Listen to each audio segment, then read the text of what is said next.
Acidity stomach में क्यों होती है? इसके पीछे रीज़न्स क्या हैं? और इसका बेस्ट ट्रीटमेंट क्या है? इसका बेस्ट जो क्योर है, वो आप लोगों को बताऊँगा। वीडियो को लाज़मी लास्ट तक वॉच कीजिएगा। सबसे पहले रीज़न हमें जाननी होगी कि एसिडिटी होती क्यों है? अगर आप स्पाइसी फूड खाते हैं, एसिडिटी होगी। कैफ़ीन का इस्तेमाल करते हैं, कैफ़ीन चाय में आ जाती है, स्मोकिंग में आ जाती है, अल्कोहल में आ जाती है।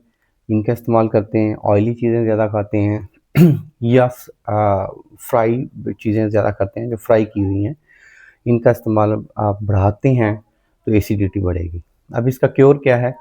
इसका क्योर ये है कि फ़ौरन अगर एसिडिटी का मसला है, जलन हो रही है स्टमक में या खुराक वाली नाली में जलन हो रही है, तो ठंडा दूध पिएँ। ठंडे दूध में आप बेकिंग सोडा ईज़िली मिल जाता है बाज़ार से, जनरल स्टोर से।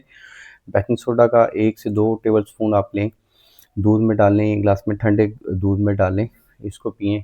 इसके साथ बनाना का इस्तेमाल बढ़ा दें। डेली एक आप सेब इस्तेमाल किया करें और कोशिश किया करें, वॉक किया करें और सोने से 3 से 4 घंटे पहले कुछ ना खाया करें।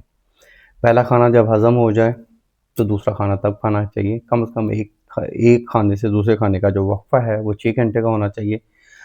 आपको एच पैरी का मसला है, आपका कोई और जिनसी मसला है, तो आप हमारे क्लिनिक पे ज़रूर विज़िट करें।